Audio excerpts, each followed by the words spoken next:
అందరికీ నమస్కారం. ఈ ఆంజనేయ స్వామి ఆలయానికి ఎంతో ప్రత్యేకత ఉంది.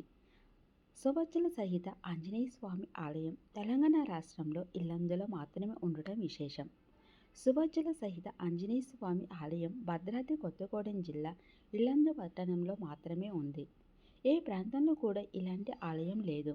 ఆంజనేయ స్వామి భార్య ఉన్నదన్న సంగతి చాలామందికి తెలియదు.